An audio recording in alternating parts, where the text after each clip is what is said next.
Guys अब तक last episode 1 में देखा था कि कैसे कैंग जो कि बाकी सारे लोगों को वापस से मारने लगता है और उनकी चीखने की आवाज जिन्वो और उसके साथी को सुनाई दे देती है। वे लोग भी दौड़कर वहां पर पहुंच जाते हैं कि तभी कैन उनके ऊपर भी अटैक कर देता है। फिर हम देखते हैं कि मिस्टर सॉन्ग और जोई की हेल्प से उसके साथ फाइट करते हैं, पर इसका भी कोई इम्पैक्ट नहीं पड़ता और जिन्वो उस लड़ाई के बीच में आ जाता है और अपनी पूरी ताकत लगाकर उसने कैन को खत्म कर दिया था। और डंजन खत्म होने के बाद वो वहां पर इन्वेस्टिगेशन करने के लिए जाता है, पर मिस्टर सॉन्ग जो आगे आकर जिन्वो की सच्चाई को छुपा लेते हैं। फिर इसके बाद इस एपिसोड की कहानी शुरू होती है, जहाँ पर जोई और जिन्वो दोनों ही पार्क में आते हैं। जोई जिन्वो से कहती है कि तुम सच में बहुत ज्यादा बदल चुके हो जिन्वो, और जरा मुझे देखो, मैं अभी भी वहीं पर हूँ। फिर वह उसे बोलता है कि मैं अभी तक बहुत कुछ हुआ है और सबके लिए एक्सपेरिमेंट्स अलग अलग काम करता है। जोई कहती कि तुमने सही कहा, मुझे लगता है कि मैं हंटर बनने से डरती हूँ। मैंने बहुत ज्यादा कोशिश करी कि मैं अच्छे से काम कर पाऊँ, पर इसका तो कोई रिजल्ट ही नहीं आया। मेरे रैंक के हिसाब से मुझे तो ए या फिर बी या कम से कम सी रैंक के डंजन में पार्टिसिपेट करनी चाहिए, पर मैं फिर भी ई और डी रैंक में ही काम करती हूँ। पर मुझे खुशी है कि इस तरीके से मुझे तुम मिले जिससे मैंने बार बार हील किया। पहले तो मुझे काफी ज्यादा गुस्सा आता था कि आखिर तुम बार बार घायल क्यों हो जाते हो और मुझे तुम्हें हील करना पड़ता है, पर हमेशा ही तुम किसी भी तरीके से सरवाइव कर जाते थे। हमने एक बार बाहर जाने का वादा जरूर किया था ना, तो मैं तुम्हें वादा वापस दे रही हूँ क्योंकि मैं हंटर के रिटायरमेंट जॉब को रिटायरमेंट कर रही हूँ और मैं अपने पेरेंट्स के पास वापस जा रही हूँ। अगर तुम कभी भी उस एरिया में आए जहाँ पर मैं रहती हूँ तो मुझे जरूर बताना, मैं तुम्हें वहाँ पर घुमा दूंगी। जिन्वो कहता है कि अगर मैं वहाँ पर आऊंगा तो मैं तुम्हें फिर से बाहर जाने के लिए इन्वाइट करूंगा। जो ही उसे गुड बाय कहकर वहाँ से चली जाती है। वही जिन्वो जो कि वो की बातों के बारे में सोच रहा था, वो जिसने उससे कहा था कि मुझे यकीन ही नहीं हो रहा कि कैसे तुम जैसे ई रैंक के हंटर ने कैंग जैसे बी रैंक के एंकर को हरा दिया। वैसे तो तुम रीवेकनिंग के लिए पहले ही एग्जामिन कर लिए गए हो, पर मैं तुम्हें एक बार के लिए पहले वार्न करना चाहता हूँ कि अगर तुम लंबी जिंदगी जीना चाहते हो तुम्हें इस बात का ध्यान रखना होगा। फिर वो पूछते हैं आखिर तुम कहना क्या चाहते हो। वो उसे बताता है कि हॉन डॉनसुंग जो मारा गया था उसमें केवल तुम और एक बी रैंक का ही एंकर बचा हुआ था और उसका छोटा भाई अब तुम्हें टारगेट करने वाला है। तो वो पूछे अच्छा वो एस रैंक हंटर मेरे पीछे है। वो कहता है कि हाँ तुमने सही कहा। उसे कोई फर्क नहीं पड़ता कि आखिर वहां पर क्या हुआ था, वो तो बस उन लोगों को ढूंढ रहा है जो वहां से बचकर निकले हुए थे ताकि वो अपने भाई का बदला ले सके। एस रैंक हंटर के सामने कोई भी कानून वर्क नहीं करता और उनके पास ये ताकत होती है कि वह किसी भी कंट्री को पूरी तरीके से नष्ट या फिर बचा भी सकते हैं। मैं तुम्हें अगर समझाऊं तो एस रैंक वो मॉन्स्टर होते हैं जिनसे तो मॉन्स्टर भी डरते हैं। अगर पॉसिबल हो सके तो तुम मेरे हिसाब से तुम्हें अपनी फैमिली को लेकर इस कंट्री से भाग जाना चाहिए। वहीं जिन्हों जो सोचता है कि अगर अब वो जो एस रैंक हंटर उसके पीछे आ रहा है तो उसे और भी ज्यादा ताकतवर बनना होगा, क्योंकि अगर वह इस तरीके की तैयारी नहीं करेगा तो बहुत जल्द वो उसके हाथों मारा जाएगा। फिर अगले दिन जिन्वो और योग की एक गेट के पास जाते हैं जहाँ पर जिन्वो अपनी टीम को लेकर काफी ज्यादा हैरान था उन्हें देखकर, जहाँ पर योर उससे कहता है कि मैंने वहां पर उन लोगों को चूज किया है जो हंटर्स हैं पर किसी कारण काम नहीं कर पा रहे हैं या फिर उन्हें कोई काम नहीं दे रहा है। ये हमारे लिए सबसे बेस्ट ऑप्शन होगा क्योंकि हमें सीधे ही सीमेंट के वेट के लिए 8 लोगों की जरूरत है। पर क्या क्या तुमने यहाँ पर एक बच्ची को लाया? अगर आपके पास पावर है तो माइनर को रिक्रूट करने के खिलाफ कोई भी कानून नहीं है। जहाँ पर हान कहती कि मैं कोई बच्ची नहीं हूँ, मैं एक टेरिफाइड हंटर हूँ।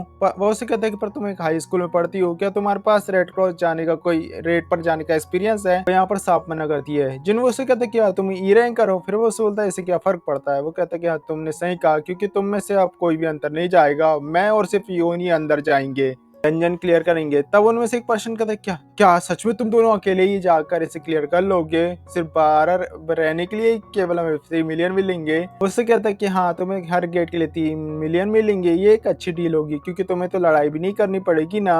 और तुम्हें एक चीज का ध्यान रखना होगा, अगर तुमने हमारे कॉन्ट्रैक्ट के बारे में किसी को भी बताया तो तुम्हें हमारे तय किए हुए अमाउंट से 10 गुना ज्यादा वापस देना होगा। वहीं जिनू जो मन मन सोच रहा था कि कैन को हराने के बाद मुझे ये स्ट्रेंथ स्टोन मिला था, शायद इसे यूज मैं आज यहाँ पर करूंगा। फिर वह जैसे उसे तोड़ता है तब हम देखते हैं कि दरअसल उसके अंदर सेल्स की पावर आ चुकी थी और अब वह अपनी प्रेजेंट को छुपा सकता था। और योग जो कि तैयार होकर वहां से भी आ चुका था। जिनू जो उसे वहां पर नीचे गिरा कर कहता है कि आखिर तूने ये क्या पहना है, जल्दी से जाओ और इसे उतार कर आओ। योर जो कि उसे उतार देता है और फिर गेट के अंदर जाते समय जिनवू जो उससे कहता है, क्या क्या तुमने अभी भी इस चीज को सिर पर पहना हुआ है? वो उसे कहता है कि क्या रे यार, मुझे हेलमेट तो पहनने दे। फिर से कहता है चल ठीक है पहन ले, और फिर वो दोनों ही अंदर चले जाते हैं। फिर उनकी टीम का एक मेंबर्स कहता है कि क्या क्या सच में ये दोनों अकेले इस गेट को क्लियर करने वाले हैं? वही दूसरा पर्सन जो उससे कहता है कि हमने पहले सावधान किया था, और वैसे भी हमें पैसे मिल चुके, इससे हमें कोई भी इम्पैक्ट नहीं पड़ता। फिर उन्होंने एक पर्सन कहता कि एक डी और ई रैंक का हंटर एक सी रैंक के डेंजन को क्लियर करेंगे। ये दोनों ही सच में बहुत बड़े पागल हैं। इन्हें ये बात पता नहीं है कि आखिर ये किस मौत के मुंह में जा रहे हैं। ये लोग अब उनका बाहरी वेट कर रहे थे, तब उनमें से एक आदमी उनसे कहता है कि एक नॉर्मल स्ट्राइक टीम को डंजन को क्लियर करने में कम से कम 2 घंटे का समय लगता ही है। अभी तो केवल 1 ही घंटा हुआ है, लगता है हमें थोड़ी ही देर और ही वेट करनी होगी। तभी योग भागते हुए बाहर आ जाता है और एक पर्सन उससे पूछता है, ओह तो ये डर के कारण भाग के वापस आ गया, चलो अच्छी बात है, ये दोनों जिंदा हैं। तब उनमें से एक पर्सन कहता है कि ये आखिर भाग के वापस नहीं आए हुए लगता है। वो गेट बंद होने लगा, यानी कि इन्होंने उसके अंदर के बॉस को हरा दिया। और सारे लोग ये सब देखकर काफी ज्यादा शॉक्ड और हैरान थे। कोई भी समझ नहीं पा रहा था कि आखिर यहाँ पर हुआ क्या। फिर लोग जाते हैं दूसरे गेट की तरफ, जहाँ पर जिन वो अगले गेट में अपने आप को और भी ज्यादा लेवल अप करते जा रहा था। और अगले दिन ये लोग कई सारे गेट्स के अंदर जाते हैं, जहाँ पर जिनवू का लेवल लगातार काफी स्पीड से बढ़ रहा था और जिनवू अपनी टेक्निक का यूज करते हुए अपने दुश्मनों को चटनी में बनाया जा रहा था। वहीं और ये सोचता था कि ये इतने टाइम तक कितने सारे स्किल को छुपा रहा था, वो ये कितने ज्यादा स्ट्रांग हो चुका है। जिनवू जो मन में सोच रहा था कि स्टेल्थ स्किल काफी ज्यादा कमाल की है, चाहे इसे हासिल करने की मुझे ज्यादा खुशी नहीं हुई थी, पर जब मैंने इसका यूज किया मुझे काफी ज्यादा मजा आया। फिर हमें दिखाया जाता है कि उसकी टेस्ट स्किल भी लेवल अप हो चुकी थी और उसे कई सारी नई स्किल मिलती है, और इससे वो अपने एक मुक्के से ही एक मॉन्स्टर को बीच से फाड़ देता है। वहाँ सभी को हराने के बाद जिनू मन में सोच रहा था कि मेरे पास बहुत सारी स्किल्स आ चुकी है, पर मेरे पास अभी इतना ज्यादा मैजिक नहीं है कि मैं इन्हें ज्यादा देर तक यूज कर पाऊँ। मुझे लगता है कि मुझे अब अपनी इंटेलेक्ट एबिलिटी पर वर्क करना होगा। अब जब चीजें इतनी अच्छी चली रही हैं तो शायद मुझे अब D1 कैसल जाना चाहिए, पर मुझे अभी सोचना होगा। अभी मुझे बी और ए रैंक के बीच में हूँ, तो क्या सच में अभी उस डंजन को क्लियर करने लायक हूँ या नहीं, मुझे सोचना होगा। तभी एक नोटिफिकेशन ऊपर होती है, उसमें लिखता है कि ट्रायल एक रिक्वायर्ड लेवल तक पहुंच चुका है और उसे एक जॉब चेंज क्विट्स दिया जा रहा है। तब व्हाइट टाइगर ऑर्गेनाइजेशन में वहां का मैनेजर उसका एक साथी सी रैंक के गेट्स के बिकने की रिपोर्ट्स देता है। तब मैनेजर उससे कहता है कि आखिरकार वो है कौन जिसने कि 150 बिलियन में सी रैंक गेट्स को बाय कर लिया। पर यह एक न्यू स्ट्राइक टीम आई है जो कि मार्केट रेट से डबल रेट देकर सी रैंक गेट्स को खरीद रही है, और उसका लीडर है यो जिन हो। और इस बारे में इसके बारे में तो मैंने कभी नहीं सुना। दरअसल ये यू जन कंस्ट्रक्शन का छोटा बेटा है, तो उसका प्रेसिडेंट है उसका छोटा बेटा है, यानी फ्यूचर ओनर। मुझे लगता है कोई अमीर बच्चा हंटर हंटर खेल रहा है। क्या सांजिन वो आखिर ये यहाँ पर कर क्या रहा है? वो मन में सोच रहा था कि ये नाम तो डबल डंजन के सामने टाइम में भी सामने आया था। मुझे लगता है यहाँ पर कुछ गड़बड़ चल रही है। फिर जिनवू और यो जो कि एक और गेट को क्लियर करके बाहर आ चुके थे और वहां से अगले गेट की तरफ जा ही रहे थे, तब जहाँ पर मैनेजर का साथी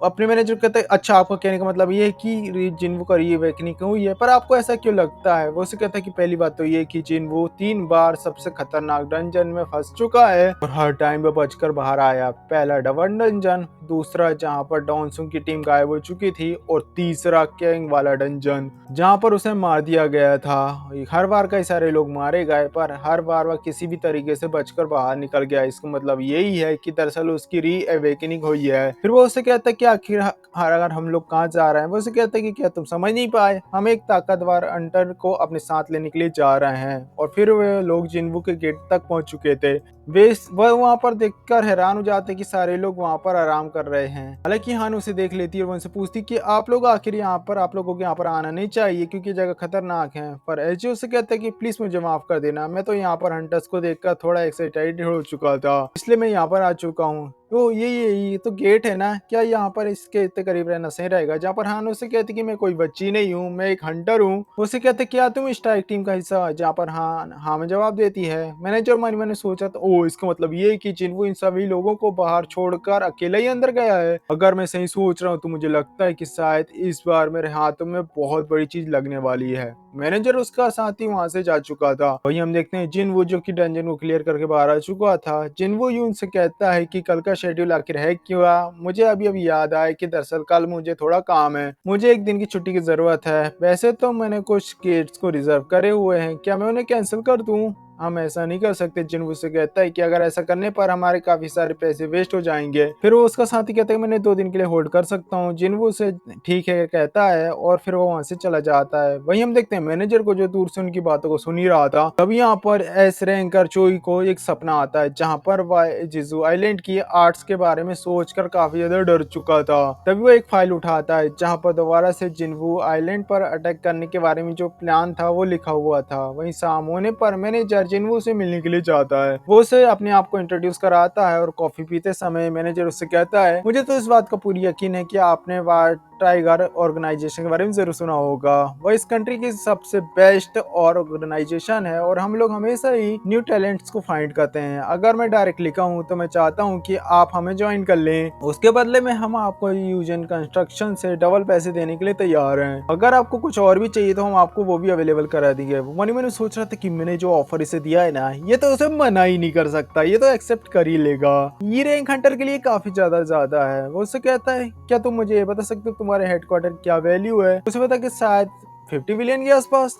अच्छा, तो क्या इसका मतलब ये है कि तुम वो हेडक्वार्टर मुझे देने वाले हो? उसे कहता है कि मैं कुछ भी नहीं समझा। जिन्हों उसे अपने कॉन्ट्रैक्ट के बारे में बताता है जिसे सुनकर वह हैरान हो जाता है। उसे बताता है कि क्या वो सच में तुम्हें 30 बिलियन वो दे रहे हैं? ये वही प्राइस है जो कि यूजन कंस्ट्रक्शन मुझे दे रही है। अगर आप इसका डबल मुझे देना चाहते हैं, इसका मतलब ये है कि आपको मुझे 50 बिलियन वाला हेडक्वार्टर मुझे देना होगा। अगर आपको मेरी बात पर यकीन नहीं है तो आप मेरा कॉन्ट्रैक्ट को पढ़ सकते हो। मैनेजर कहता है कि मुझे आपकी बात पर यकीन है, पर ऐसा ऑफर बिना अपने सुपरवाइजर से बात करे आपको दे नहीं सकता। वो उससे कहता है, चलो ठीक है, तो हमारी बात यहीं पर खत्म होती है। मैनेजर मन ही मन सोचता है कि शायद मैंने कुछ जल्दी ज्यादा ही बाजी कर ली, मुझे पहले इसके कॉन्ट्रैक्ट के बारे में जान लेना चाहिए था। वो उससे कहता है कि क्या तुम मुझे ये बता सकते हो कि आखिरकार तुम्हें मेरे बारे में कहाँ से पता चला? क्या तुम मेरा पीछा कर रहे थे? तब मैनेजर जैसे ही साइड में मुड़ता है, फिर हम देखते हैं कि जिन्वू वहां से गायब हो चुका था।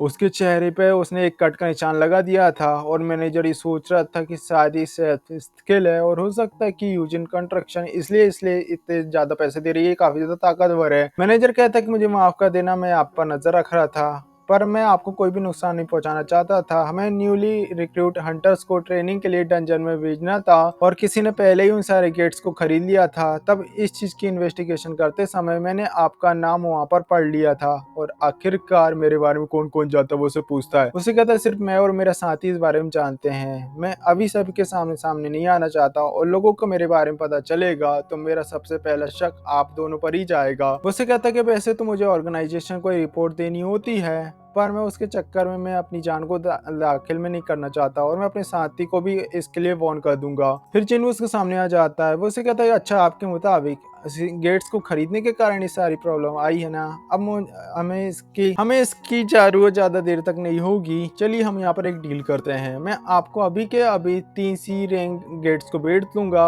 अगर आप इसे खरीद लेंगे तो आपके पास ट्रेनिंग के लिए 3 सी रैंक गेट्स हो जाएंगे। उसे कहता है, चलो ठीक है, आप उसे कितने में बेचना चाहते हैं? वो उसे बताता है, एक गेट के मैं 300 मिलियन लूंगा। एक अच्छे गेट से केवल 200 मिलियन के ही मोना क्रिस्टल मिलते हैं। क्या आप अपने प्राइस को थोड़ा कम कर सकते हो 200 मिलियन तक? जिन्वू जो स्टील के मान जाता है, वो उसे कहता है, चलो ठीक है, अब 3 सी रैंक गेट के गेट्स 600 मिलियन में आपके पास पहुंच जाएंगे। इसके लिए आप अपने पैसे 600 मिलियन रुपीस 3 गेट्स के आप हमें सेंड कर दीजिए। और अब क्या आप थोड़ी देर के लिए अपनी आंखों को बंद कर सकते हैं और मुंह खुला रख सकते हैं। फिर हम देखते हैं जिन्वू जो उसके मुंह में हीलिंग पोशन को डाल देता है जिससे उसका कट गायब हो चुका था। फिर मैनेजर उससे कहता है कि अगर आपने मुझे इतना सब कुछ दिखाई दिया है तो क्या मैं ये समझ सकता हूँ कि आपको मुझ पर भरोसा है? उससे कहता है कि जब तक अपना मुंह तब बंद कर रखोगे तब तक ऐसा समझ सकते हो। फिर जिन्वू वहां से जा चुका था और मैनेजर का साथी वहां पर आकर उससे सारी चीजों के बारे में पूछना शुरू कर देता है। वहीं अगले दिन योरो उसे कहता है कि बॉस, हमें 600 मिलियन आ चुके हैं। आखिरकार आपने इसे इतने अच्छे प्राइस में कैसे बेच दिया और आखिरकार इसे किसने खरीदा? उसे कहता है, इसे सीक्रेट ही रहने दो। फिर अगले दिन मैनेजर को पता चलता है कि उनके आसपास और सी रैंक गेट्स अपेयर हुए हैं जो काफी कम दामों में मिले हुए हैं। मैनेजर मन ही मन सोच रहा था कि मैं सिर्फ उसे तो केवल मैंने उसे ज्वाइन कराने में ही फेल नहीं हुआ, बल्कि उसने तो मुझे लूट भी लिया है। ये तो बहुत ही ज़्यादा खतरनाक लड़का है मेरे हिसाब से। अगर आप स्ट्रांग है तो आप कुछ भी कर सकते हैं। फिर उसे जिन्वू की तरफ से एक मैसेज आता है जिसमें उसने उसे लिखा था कि अब हम दोनों बराबर हो चुके हैं, इसलिए मैं अब भूल जाऊंगा कि तुमने कभी मुझ पर नजर रखी थी। फिर मैनेजर उससे कहता है कि अच्छा, अब मुझे समझ आया कि ये तो उसका फेवर है। इस बंदे के साथ में सच में हमें इससे दूर रहना चाहिए, पंगा लेने की जरूरत नहीं है। वो सोचता है कि शायद इसने मुझे ठग लिया है, पर मेरे पास इसकी कॉन्टेक्ट इन्फॉर्मेशन तो आ चुकी है। अभी के लिए मेरे लिए इतना ही काफी है। वही जिनवू जो कि जॉब चेंज क्वेस्ट की तरफ आगे बढ़ता है, और इसी के साथ ही इस एपिसोड की समाप्ति हो जाती है। गाइस, अगर आप नेक्स्ट एपिसोड देखना चाहते हो जिसका लिंक आपको स्क्रीन में शो होगा, जिस पे क्लिक करके आप पूरी सीरीज के साथ इसके एपिसोड को देख सकते हो। मिलते हैं नेक्स्ट वीडियो में, तब तक के लिए बाय।